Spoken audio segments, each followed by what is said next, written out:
Good night, love. The words sat there in the blue bubble, innocent and absolutely catastrophic. It was supposed to go to Sarah, my best friend. Instead, the name at the top of the screen read Coach Johnson. My stomach dropped so hard it felt like I'd missed a flip turn and slammed face first into the wall. Coach Johnson isn't just a coach. She is a precision instrument of athletic performance, a woman who regards distractions as mortal sins. With the Olympic trials 3 weeks away, focus is the only currency she accepts. I stood there, the locker room humidity clinging to my skin, cold sweat competing with the steam. My thumb hovered, useless. Read receipt. Just now. I let the screen go black, but the damage was already etched in digital stone. 4:30 a.m. usually feels like a sanctuary. The city is dead, the streets are empty, and the only thing that exists is the rhythm of breath and the smell of chlorine. It's a chemical scent, sharp and clean, usually a trigger for my brain to shut up and my body to take over. Not today. Today, the walk to the natatorium felt like a march to the gallows. My gym bag felt heavy, weighted down by the knowledge of what I'd done. Usually, I walk onto the deck with a clear head, visualizing the black line at the bottom of the pool. This morning, my mind was a static storm of embarrassment and dread. The pool deck was silent, the water a flat, glassy sheet waiting to be broken.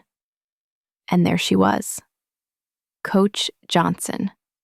She stood by the starting blocks, a silhouette against the harsh overhead lights, posture like a steel beam, stopwatch already in hand. She didn't look up when the door clicked shut behind me. That was worse than yelling. If she yelled, I knew where I stood. Silence was a void, and my brain filled it with worst-case scenarios.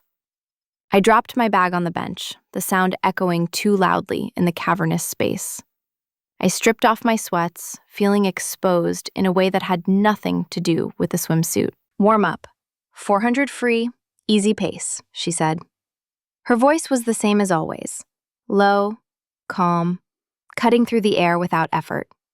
She didn't look at me. She was adjusting the strap of her stopwatch, her focus entirely on the device. I put my cap on, snapping the silicone over my ears, and pulled my goggles down. The world blurred, narrowing to the water. I dove in. The shock of the cold usually resets me. Today, it just felt like another layer of isolation. Every stroke felt disjointed. My catch was slipping. My kick felt offbeat. I was overthinking every movement. Did she see it? Of course she saw it. Is she going to cut me? The trials are everything. We've spent 4 years building for this window, and I might have thrown it away with 2 thumbs and a moment of exhaustion. I finished the 400 and stopped at the wall, gasping for air that felt too thin.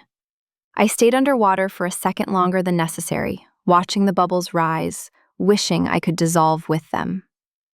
When I finally broke the surface, I didn't look at the deck. I adjusted my goggles, staring at the gutter, waiting for the axe to fall. Your rotation is flat, Johnson's voice came from above. You're fighting the water instead of using it. I risked a glance up. She was standing right at the edge, toes over the lip of the pool. She wasn't wearing her sunglasses yet. Her eyes were dark, intelligent, and currently fixed on my shoulders. There was no anger, no disgust, just that intense, analytical scrutiny that makes you feel like she's taking you apart and putting you back together in her head. Sorry, Coach, I managed, the words tasting of chlorine. I'll fix it. Don't apologize. Adjust. She tapped the stopwatch against her thigh. Main set, 10 100s on the 130, threshold pace. I want to see negative splits. I pushed off the wall, relief flooding me so hard it almost made me dizzy. She wasn't kicking me out. Not yet. But the silence about the text was louder than if she'd read it over the PA system. I swam the set, pushing my body until my lungs burned, trying to outrun the embarrassment. Every time I came into the wall, I could feel her presence. She wasn't pacing the deck like she usually did. She was standing still, watching. Halfway through the set, the whistle blew. Sharp, sudden. I stopped, treading water, heart hammering against my ribs. This was it. The delay was over. Johnson beckoned me to the wall with a single, sharp motion of her hand. I swam over, the water parting around me, dread settling back into my stomach like a stone. I gripped the edge of the gutter, looking up, waiting for the professional veneer to crack. I hauled myself out of the pool, gripping the starting block handles until my knuckles turned white. Gravity hit me instantly, a heavy, crushing weight after the weightlessness of the water. My suit, tight as a second skin and compressing my ribs, dripped onto the tile, creating a chaotic rhythm against the absolute stillness of her posture. Usually, there is a buffer zone on the deck, a respectful radius of personal space between athlete and coach that is never breached. Today, that zone had evaporated. She stood dangerously close enough that I could smell the faint, sharp scent of espresso clinging to her, mixing with the chemical humidity of the air. Her sunglasses were perched on top of her head now, leaving her eyes exposed. They were steel gray, unreadable, and devoid of the anger I had braced myself for. That was the terrifying part. Anger I could handle. Anger is hot, it burns out, it has a logic to it. This was cold, calculated scrutiny. She wasn't looking at my split times on the stopwatch. She was looking at me. "You're rushing the catch," she said. Her voice dropped an octave, intimate despite the cavernous echo of the natatorium. It was a voice meant for a crowded room, yet it felt like it was originating inside my own head. "You're fighting the water instead of manipulating it." "I know," I breathed, chest heaving, water dripping from my chin. "I'm just distracted?" She finished the sentence for me. She took a half step closer. My stomach tightened, a sudden knot of nerves. She reached out. I flinched internally, expecting a correction to my posture. Instead, her hand moved to my face. Her fingers were cool, dry, a shocking contrast to my heated, wet skin. She hooked a finger under the strap of my goggles, which had slipped slightly askew. She didn't snap it back into place immediately. She held it there, the back of her knuckles brushing against my temple. The ambient hum of the pool filters faded into a dull buzz. All I could feel was the pressure of her hand and the weight of that gray gaze. It wasn't a professional touch. A professional touch is quick, clinical, functional. This was deliberate. It lingered, a fraction of a second too long. A heartbeat of contact that felt like a question asked in a language I was only just learning to speak. "You seem preoccupied," she murmured, her eyes dropping to my mouth for the briefest flicker before returning to my gaze. "Or perhaps overly affectionate?" The blood rushed to my face so fast I felt dizzy. She had seen it. The goodnight love. The humiliation crashed over me like a wave, hot and suffocating. My mouth opened, a stammered apology forming on my tongue. "It was a mistake. It was for Sarah. I'm so sorry." But the words died before they could leave my lips. The corner of her mouth quirked up. It wasn't a smile. It was a smirk, sharp and dangerous, there and gone in an instant. It was the first crack in the armor I had ever seen in 3 years of training under her. She wasn't offended. She wasn't writing me up for a code of conduct violation. She was amused. And something else, something darker and heavier that made the air between us feel thick. "Save the apologies," she said softly, releasing the strap. It snapped back against my cap with a wet thwack. "And save the affection." She stepped back, the professional distance reasserting itself like a slammed door. but the energy had shifted. The air was no longer sterile. It was charged. Static electricity crackled along my nerves, sharper than the chlorine burn in my nose. "If you have that much emotional energy to burn," she said, her voice returning to its usual command volume, "channel it into your kick count. I want 6 beats per cycle, and I want them violent. Don't let me see your hips drop even an inch." "Yes, coach," I managed, my voice sounding foreign to my own ears. "Go." I turned and slid back into the water. The submersion was a relief, hiding the flush that had spread down my neck to my chest.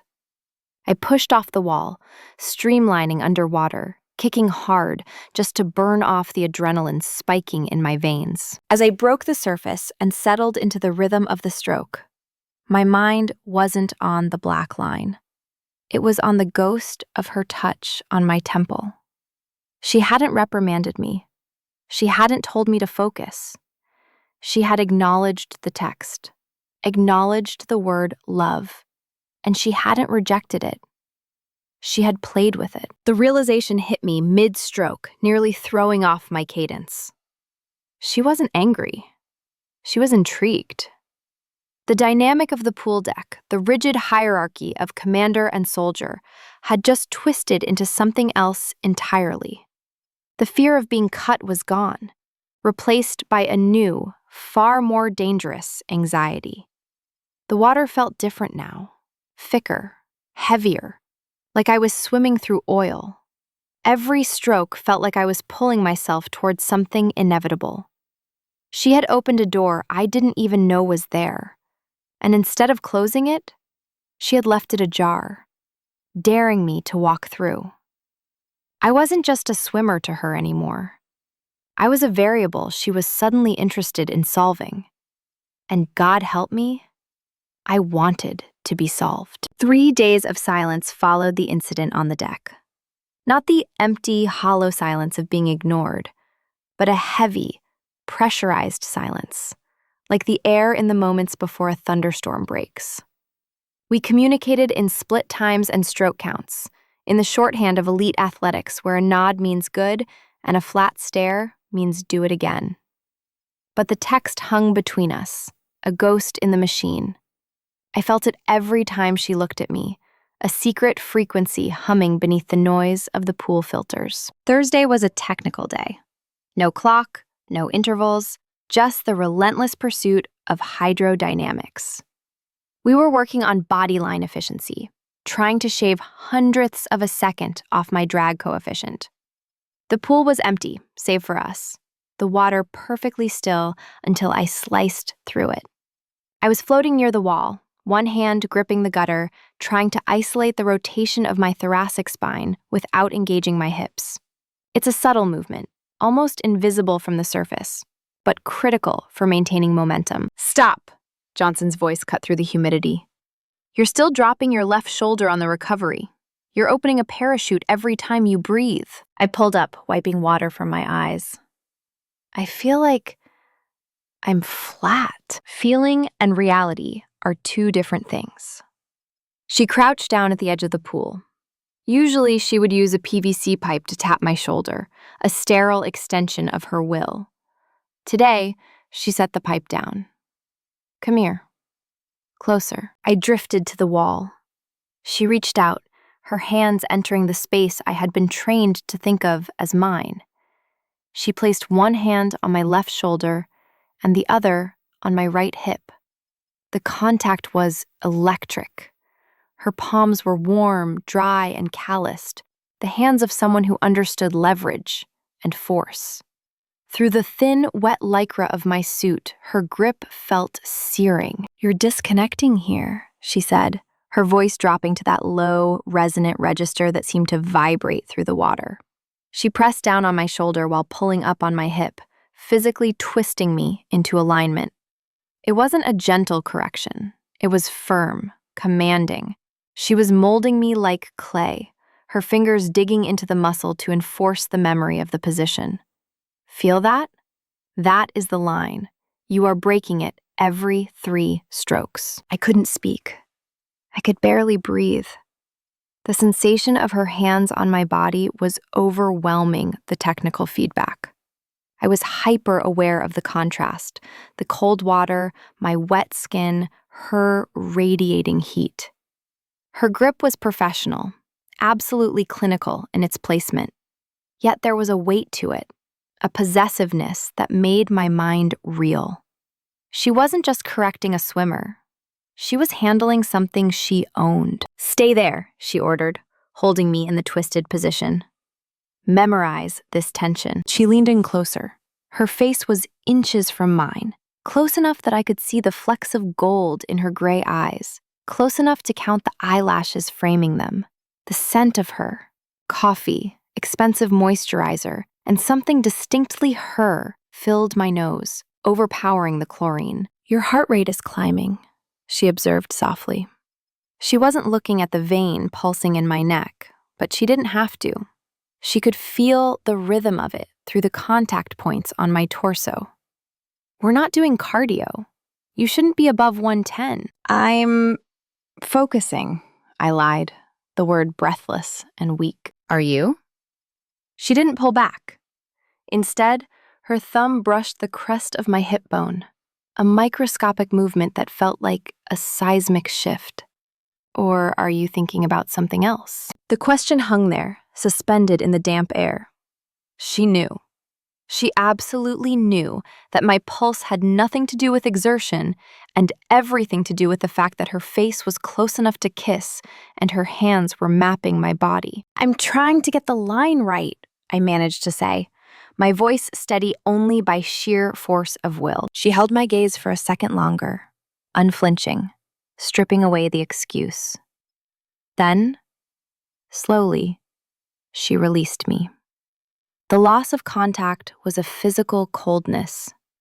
She stood up, towering over me again, adjusting her sunglasses. "The line is better," she said, her tone shifting back to coach mode, though the undercurrent remained. "Your times this week have dropped.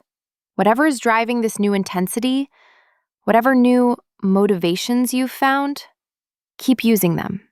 Ambition looks good on you." She turned and walked back to her clipboard, leaving me bobbing in the water, my skin burning where she had touched me, the double meaning of her words settling deep in my chest. The session was over, but the air in the natatorium felt heavy, charged with a voltage that had nowhere to ground. I pushed off the wall to cool down, but I knew the heat wasn't going anywhere. The natatorium is a different creature at night. The water settles into a black, motionless mirror, and the humidity cools into something clinging and heavy.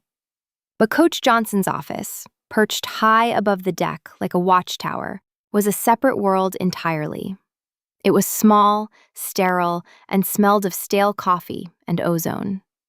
At 9:45 p.m., the overhead fluorescents were killed, leaving us illuminated solely by the cold, blue glow of the high-definition monitor on her desk. We were reviewing race footage from the last sectionals, specifically the underwater camera angles. It's a brutal way to see yourself, every flaw magnified, every micro inefficiency exposed in slow motion. We sat side by side in the ergonomic mesh chairs, the space between us negligible. The room was silent, except for the whir of the computer fan and the rhythmic click of her mouse as she scrubbed through the timeline, frame by agonizing frame. "Here," she said, her voice dropping into the quiet of the room, stripped of its usual pool deck projection. "Watch your breakout." On the screen, my digital ghost pushed off the wall in super slow motion. The water distorted the image, making it look dreamlike. But Johnson wasn't interested in dreams. She was hunting for drag. She leaned forward, pointing at the screen with a pen. As she shifted, her knee brushed against mine under the desk. It was a casual, accidental collision of anatomy. In any other context, with any other person, I would have pulled my leg back instantly, murmuring a polite apology for the invasion of space. But I froze. And more importantly, so did she. She didn't recoil. She didn't shift her weight away. She let her knee rest against mine, a point of contact no larger than a coin, but it felt like a branding iron against my jeans. The video played on, a silent loop of bubbles and thrashing limbs, but I couldn't see it anymore. My entire universe had narrowed to that single point of pressure under the desk. It was warm, solid, and terrifyingly steady. It was a silent conversation happening beneath the surface of the professional veneer. I am here. I am not moving. Are you? You're hesitating, she murmured, and for a second I thought she was talking about the contact. My breath hitched, but she tapped the screen again. Right there, before the first kick. You glide for 1/10 of a second too long. You're waiting for the water to tell you what to do, instead of dictating the terms. I'm trying to find the flow, I said, my voice sounding thick in the small room. Flow is a myth for people who aren't willing to force the issue, she countered. She turned her head slightly, just enough that I could feel her gaze on the side of my face, heavy and expectant.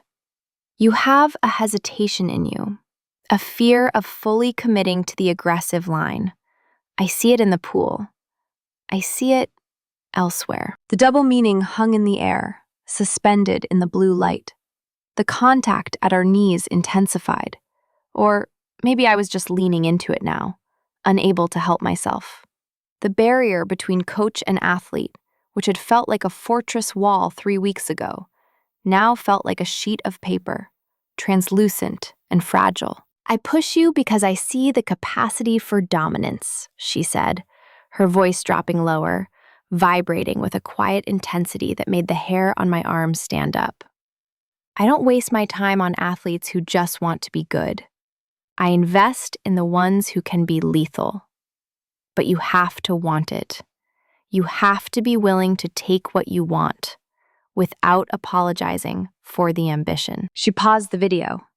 The image on the screen froze on my face as I broke the surface, gasping for air. She turned in her chair fully then, the leather creaking in the silence. We were inches apart. The darkness of the room made her eyes look black, the pupils blown wide. You apologize for the text, she said. It wasn't a question. It was a statement of fact, delivered with the same clinical precision she used to dissect my stroke rate. My heart hammered a frantic rhythm against my ribs. It was a mistake. I didn't mean to send it or to feel it. She cut me off, her voice soft but unyielding. I opened my mouth, but no sound came out. The denial died in my throat because we both knew it would be a lie. The air between us was so thick, it felt like we were underwater again, the pressure building with every second of silence. I didn't delete it, she confessed, the admission shocking me into stillness. She leaned in, just a fraction, invading my personal space with deliberate intent. I looked at it for a long time. Good night, love. It's reckless. It's unprofessional. It's a distraction that could cost us everything we've built. She let the words land, heavy and ominous, before her expression softened, the corner of her mouth lifting in that barely there smirk. But I didn't hate it. The oxygen left the room. She held my gaze, unflinching, stripping me bare with a look that was no longer just about swimming. It was an acknowledgement, a validation. She wasn't just tolerating the attraction. She was returning the serve. Get some sleep, she whispered, the command sounding more like a caress. We have early dry land. She turned back to the screen, unpausing the video, the blue light washing over her profile. The knee contact remained, steady and grounding, until I finally gathered the strength to stand up. Walking out of that office, my legs felt unsteady.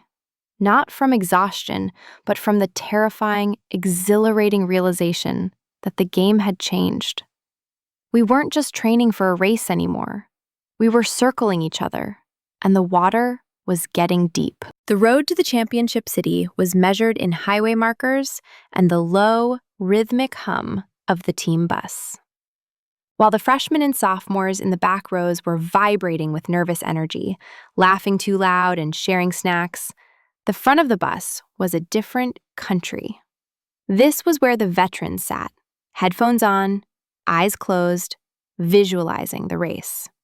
And it was where Coach Johnson sat. I watched the back of her head from 3 rows back. She was reviewing the heat sheets, her posture rigid, even in the reclining seat. We were heading into the fire, and she was the one holding the map. I tried to sleep, to conserve energy like I'd been taught, but my mind kept drifting back to the blue light of her office and the pressure of her knee against mine. That contact had become a phantom limb. I could still feel the warmth of it ghosting through my jeans. Check-in was a blur of lanyards and room assignments. Johnson handled the logistics with military efficiency, handing out keycards like ammunition. "Quiet floor," she said, handing me mine.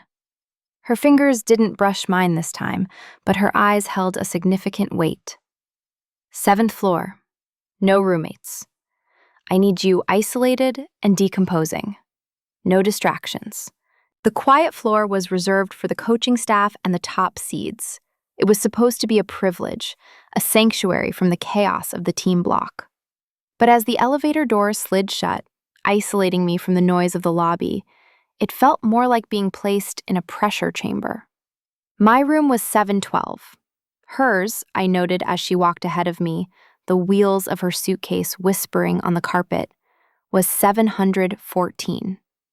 Next door. The proximity hummed in the walls. By 11:30 p.m., the silence of the hotel room was deafening.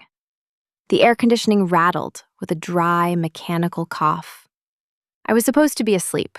Recovery is 90% of the game, but my cortisol levels were spiking. I stared at the ceiling, tracing the patterns in the stucco, until the thirst became unbearable. I grabbed the plastic ice bucket, more for something to do than out of actual necessity, and stepped out into the hallway. The corridor stretched out long and empty, bathed in amber sconce light that made the patterned carpet look like a dizzying maze. The ice machine was at the far end, a groaning beast in an alcove.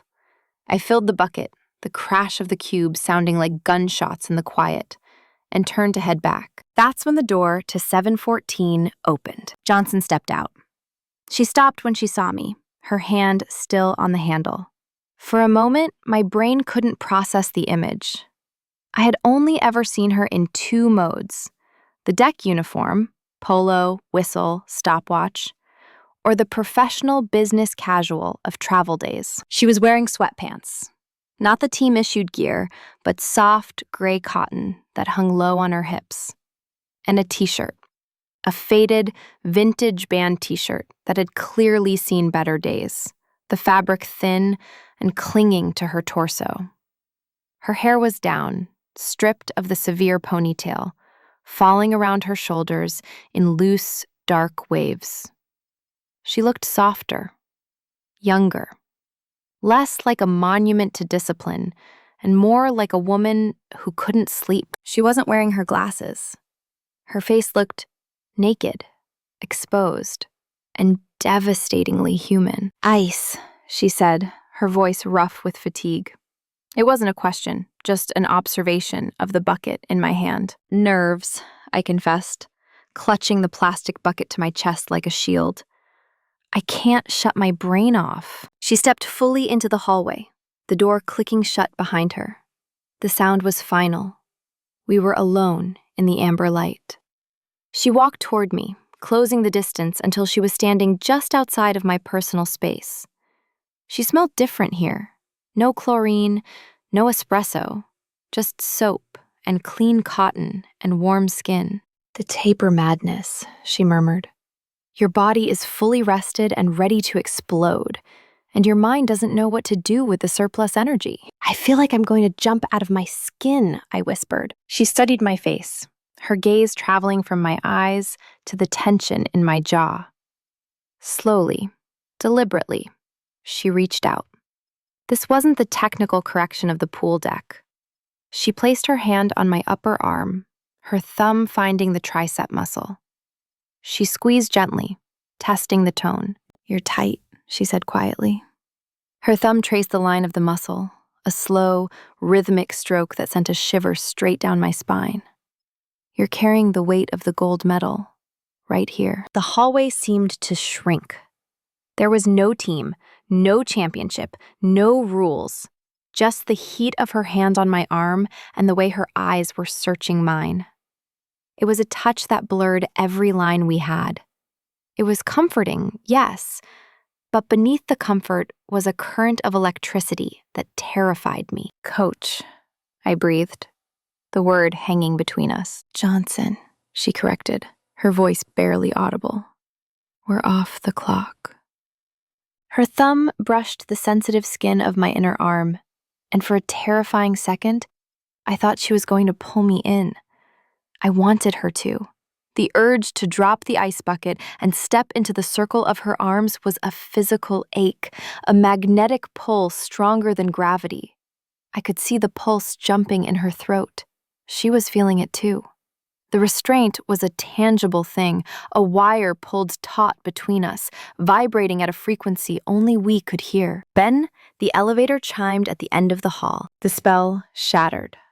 She dropped her hand, stepping back, the armor of the coach sliding back into place, though it didn't fit quite as well as before. "Get some sleep," she said, her voice tighter now. "I need you sharp tomorrow. Ice water, dark room, visualizes the turn." "Yes, coach," I said, my voice trembling. She turned and keyed into her room without looking back. I stood there for a long time, the ice melting in the bucket, staring at the closed door of 714, feeling the ghost of her touch burning on my skin like a brand. I walked back to my room, the silence of the quiet floor no longer peaceful, but thick with the heavy, suffocating weight of everything we weren't saying. The morning of the preliminaries arrived with the subtlety of a head-on collision. The natatorium, usually a cathedral of blue silence and disciplined echoes, had transformed into a chaotic hive of nervous energy. The air was thick enough to choke on, a suffocating cocktail of humidity, chlorine, stinging menthol muscle rub, and the metallic tang of pure adrenaline. Thousands of bodies were packing into the stands above, a dull roar that vibrated in the concrete floor and traveled up through the soles of my bare feet. I was standing in the warm-up area, but I wasn't warming up. I was unraveling. The noise was a physical assault. Every whistle blast felt like a needle driven straight into my ear canal. My goggles felt too tight, digging into my eye sockets. My racing suit, designed to compress muscle and reduce drag, felt like it was constricting my lungs, turning every breath into a shallow gasp. The sanctuary of the quiet floor and the intimate silence of the hotel hallway felt like they belonged to a different lifetime. Here, in the harsh, unforgiving glare of the competition lights, I was just another body in a lane, and the crushing weight of the last 4 years was sitting squarely on my chest. I retreated to a corner behind the stacked equipment lockers, a small shadow in the blinding light, trying desperately to find a rhythm for my breathing that didn't feel like hyperventilation.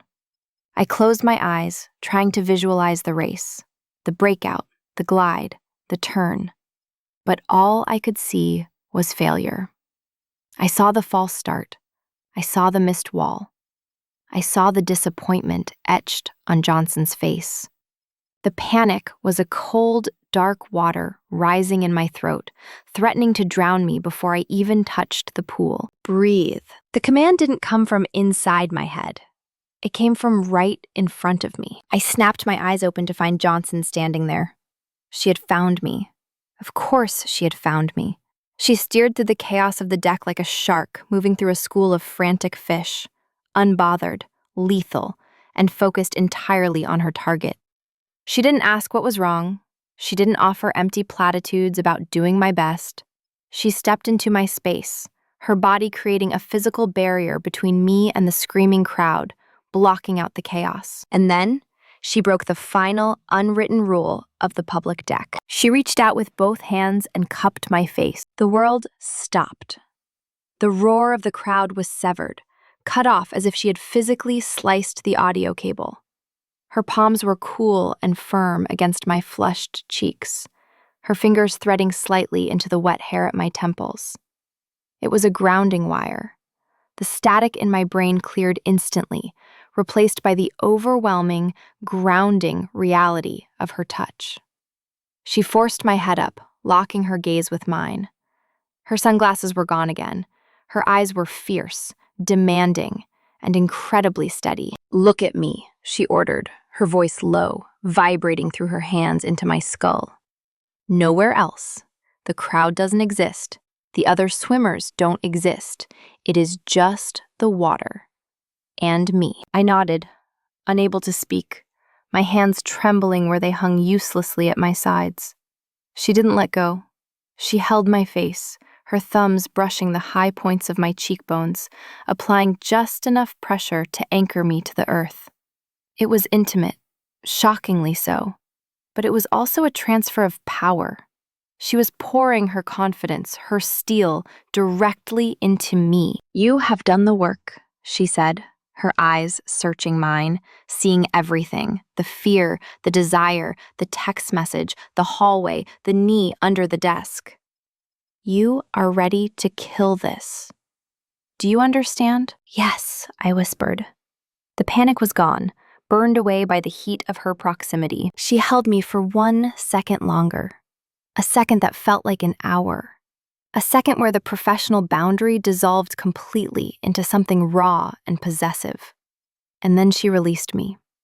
She stepped back, the coach returning, but the connection remained. "Lane 4, she said, checking her stopwatch. "Go." I walked toward the blocks. The noise returned, but it was distant now. Background radiation that couldn't touch me. I was encased in the armor she had given me. I stepped up behind the block, shaking out my arms, adjusting my cap, feeling the phantom pressure of her hands still on my face. Johnson walked past me to take her spot on the side deck.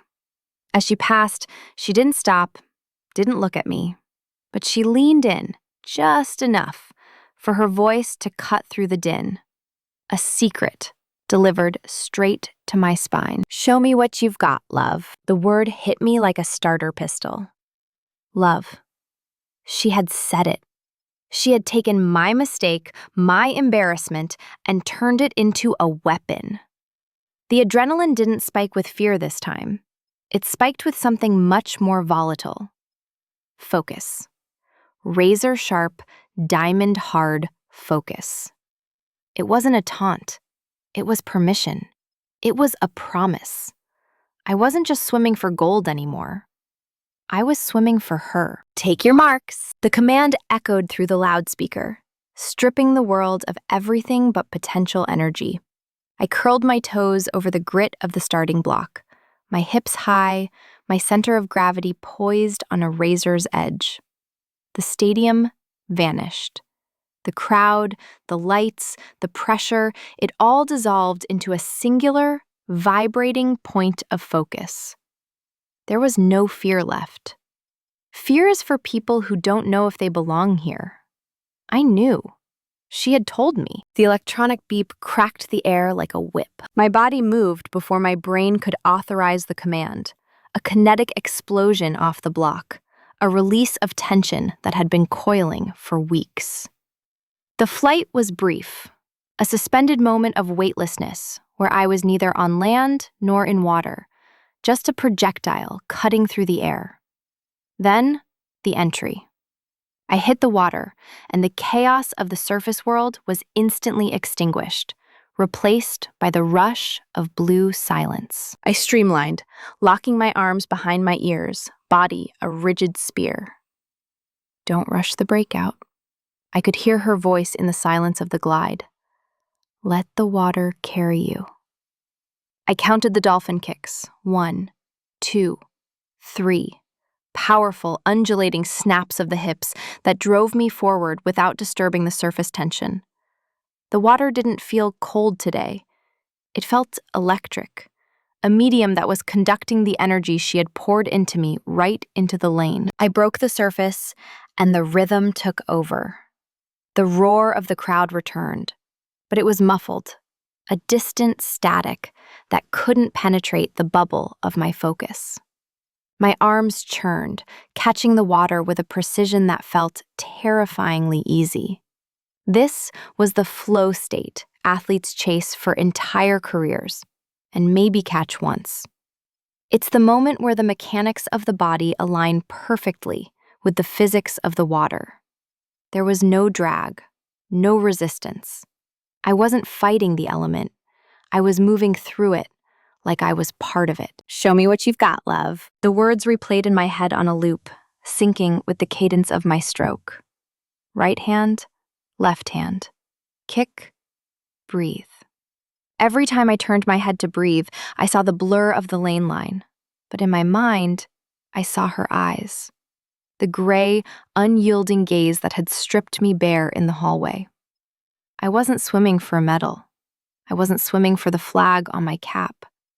I was swimming to prove that her investment wasn't a waste. I was swimming to bridge the gap between the pool deck and the hotel room. The first wall approached. I didn't hesitate. I tucked tight, flipping blind, my feet hitting the touchpad with a solid, resonant thud. I pushed off, twisting underwater, the torque in my core sending me shooting past the flags. Then came the pain. The third lap. This is where the race is actually run. This is where the body starts to rebel, where the lungs scream for oxygen that isn't there, and the muscles begin to flood with acid. Usually, this is where the doubt creeps in. The voice that says, "It hurts too much, back off, save it." But today, the pain felt like fuel. It was a burning, tangible thing that I could use. My triceps were screaming. My lungs felt like they were filled with broken glass. But I welcomed it. The pain was the price of admission to the place she wanted me to go. "You see, the capacity for dominance," she had said. "Dominance hurts. Dominance burns." I hit the final turn and surfaced for the last 50 meters. The black line on the bottom of the pool was my only reality. I dug deep, my hands grabbing handfuls of water, pulling the world behind me. My vision started to tunnel, the edges turning dark as the oxygen debt mounted. I didn't care. I kicked harder. The water churned around me, a violent, frothing mess. But inside the storm, I was calm. I was a machine, built by her hands, calibrated by her touch. 20 meters. The burning was absolute now, a total system overload. 10 meters. I stopped breathing. Air was a luxury I couldn't afford. 5 meters. Head down. Don't look, just drive. My hand smashed into the wall. The impact jarred my shoulder, a sudden, violent stop to the momentum. I stayed underwater for a heartbeat, the silence rushing back in, my chest heaving against the resistance of the pool. I didn't know if I had won. I didn't know if I had failed. I just knew that I had left nothing in the reserve tank. I had emptied myself completely. I broke the surface, gasping, the air tasting sweet and sharp. I ripped my goggles off, water streaming from my eyes, and whipped my head around to the scoreboard. The red digital numbers were huge, glowing against the dark ceiling of the arena. Lane 4. Rank 1. Time, personal best. The realization hit me slower than the air did. I stared at the numbers, the math rearranging itself in my oxygen-starved brain. I had done it. Not just won, but shattered my own ceiling. The crowd was screaming, a physical wall of sound crashing down on the deck, but I didn't look at them. I didn't look at the other swimmers. I turned to the side of the pool deck. She was there, standing exactly where I knew she would be. She wasn't cheering. She wasn't jumping. She was standing perfectly still, arms crossed, sunglasses off. but she was looking right at me. And across the distance, through the steam and the noise and the chaos, she nodded. Just once. A slow, deliberate nod that carried more weight than the gold medal ever could. It was the confirmation. I had shown her. And now, the water was behind us. The media mixed zone was a gauntlet of blinding lights and shouted questions. I moved through it on autopilot, offering standard sound bites about trusting the process and executing the plan, but my eyes kept scanning the perimeter for the only reaction that actually mattered. She wasn't there. She had vanished, likely retreating to the shadows to analyze the splits before the ink was even dry on the results. I finally broke free, citing the urgent need to flush the lactate from my legs, and escaped toward the warm-down pool. The transition was visceral. The main arena was a gladiatorial pit of noise and adrenaline. The warm-down area was a subterranean sanctuary. The air here was thick and heavy, smelling of damp concrete and exhaustion.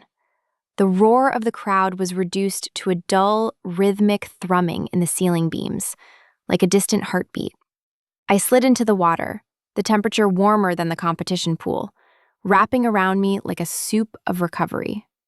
I pushed off the wall gently, no aggression left, just the mechanical need to move, back and forth. The black line was no longer an enemy to be conquered, but a quiet companion in the silence. I stopped at the wall after a few hundred meters, resting my chin on my folded arms, staring at the gutter. I was alone in the steam, the adrenaline finally beginning to ebb, leaving behind a profound, heavy clarity. 154.3. The voice came from above, but closer than usual. I looked up. Johnson was there. She wasn't standing in her usual tower of power posture, looming over the lane like a deity. She was crouched down at the edge of the pool, her expensive slacks risking the wet tile, bringing her face level with mine. The shift in perspective was jarring. For 3 years, I had looked up at her. Now, we were eye to eye. And the mask was gone. The steel-plated professional detachment she wore like armor had been stripped away completely. She was beaming. It wasn't a polite smile for the cameras or a professional nod of approval. It was raw, unguarded pride that made her look 10 years younger. Her eyes were crinkling at the corners, bright with an emotion she wasn't trying to hide anymore. "That second 50, she said, shaking her head slightly, as if she still couldn't believe the physics of it. You didn't just swim it. You attacked it. It was violent and beautiful. I told you, I said, my voice raspy from the chlorine and the silent screaming I'd done inside my own head for the last hour. I was listening, I know. She shifted her weight, resting her forearms on her knees. The distance between us was negligible. I have to admit something. When I saw that text 3 weeks ago, I was terrified. I froze, the water suddenly feeling cooler against my skin. Terrified of what? That I was unprofessional? No, she said softly, her gaze dropping to where my hands gripped the edge of the pool. I was terrified that I would be the distraction, that this, whatever is happening between us, would derail you, that you'd lose your edge because you were too busy looking at me. She laughed, a low, throaty sound that I'd never heard before. I thought I had to protect you from it. From me. You didn't need to protect me, I told her, the boldness of the race still coursing through my veins. I didn't need a shield. I needed a target. She looked at me then. Really looked at me. Her gaze traveling over my wet hair, my face, the water droplets clinging to my lashes. I see that now. The distraction wasn't a liability. It was the fuel. I took a breath, the humidity filling my lungs. It was time to say the thing that had been sitting in the back of my throat since that night in the hotel hallway. It wasn't entirely an accident, I confessed. The words felt dangerous, heavier than the water pressure. I mean, sending it to you was, but typing it, feeling it, that wasn't a mistake. Maybe my subconscious knew exactly whose name needed to be on that screen. The silence that followed wasn't heavy. It was warm. It wrapped around us like the steam rising from the water. She didn't pull away. She didn't correct me. She just held my gaze, her expression softening into something devastatingly tender. "Well," she whispered, "I'm glad you have clumsy thumbs." She stood up then, the moment stretching but not breaking. She reached a hand down to me, not a command to get out, but an offer. "Come on," she said. "We're done here. The work is finished." I reached up, my wet hand grasping hers. Her grip was strong, warm, and instantaneous. She didn't just help me up, she pulled. I came out of the water streaming off my suit, and she didn't let go when I found my footing on the deck. She pulled me a step closer, into her personal space, ignoring the wetsuit soaking into her shirt, ignoring the potential eyes of the world.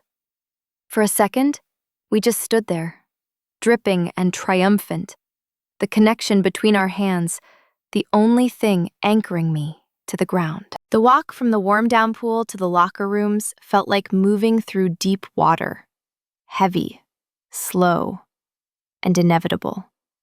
We navigated the labyrinth of the stadium's underbelly, passing concrete pillars and stacks of unused lane lines, leaving the roar of the arena behind us.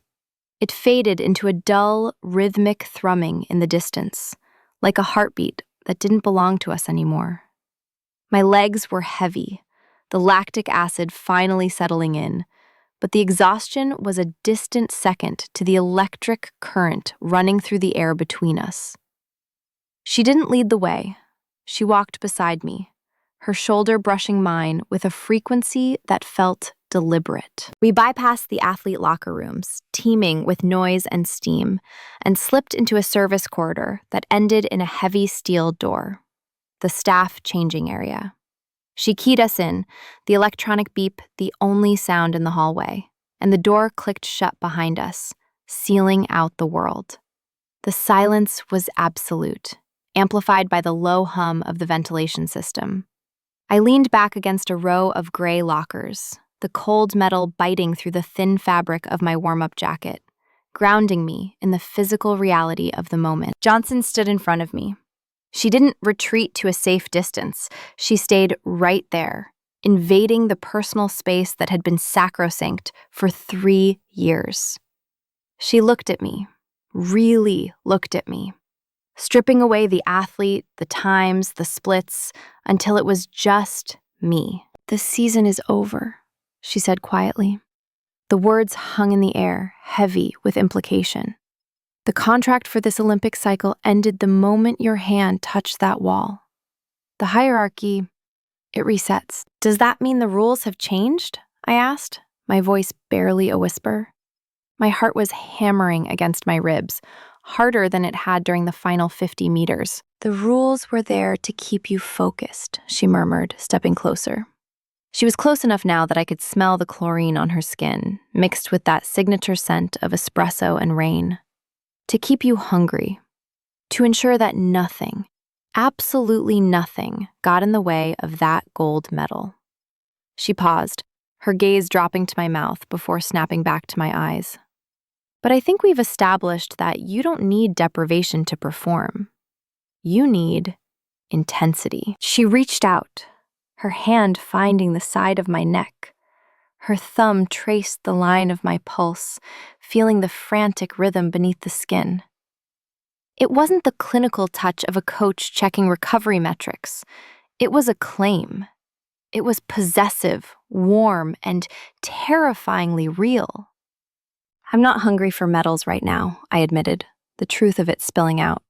"I'm just here." "Good," she whispered. "Be here." She closed the final inch of distance. The kiss, when it came, wasn't the frantic collision I had imagined during those sleepless nights in the hotel. It was slow, hesitant, a testing of the waters.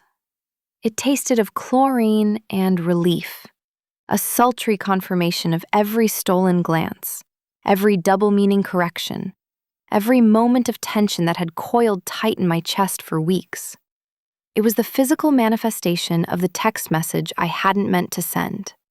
A confession, finally delivered. I made a sound in the back of my throat, a soft surrender, and the sound seemed to shatter the last of her restraint. Her hand tightened in my damp hair, angling my head, and the kiss deepened, becoming something urgent and consuming. My hands found the lapels of her jacket, gripping the fabric to keep myself upright because my knees had turned to water. The wet lycra of my suit soaked into her shirt where we pressed together, a cold, damp barrier that we were both desperate to ignore. She pulled back just enough to breathe, her forehead resting against mine. We were both shaking. The professional mask lay shattered on the floor between us. "You were right," she whispered against my lips, her voice rough, stripped of its command deck polish. "About the text. It wasn't an accident. And neither was this." "So where do we go from here?" I asked, breathless, my eyes closed, savoring the weight of her against me. "Now," she said, brushing her thumb over my lower lip, "we figure out how to swim without the lane lines." We walked out of the venue 20 minutes later. The crowds had dispersed, leaving the parking lot in a quiet amber haze of streetlights. We didn't hold hands. Not yet. Not here. But as we walked toward the team bus, the space between us was charged, a magnetic field that couldn't be broken. Her hand brushed mine in the dark, a secret promise. And for the first time in my career, I wasn't analyzing the race behind me. I was looking strictly at the horizon. 3 weeks later, the pool deck looks exactly the same. The chlorine still stings, the clock still rules our existence, and Coach Johnson still demands absolute perfection. But now, when she calls me to the wall for a correction, there's a ghost of a smile in her eyes that nobody else sees. She adjusts my goggles, her fingers lingering on my temple for a heartbeat longer than necessary, a silent echo of the locker room. That text message was a catastrophe, but the fallout? That was the best strategic move of my life. If you want to see how we handle the off-season, hit that subscribe button. Let me know in the comments if you've ever had a typo change your destiny.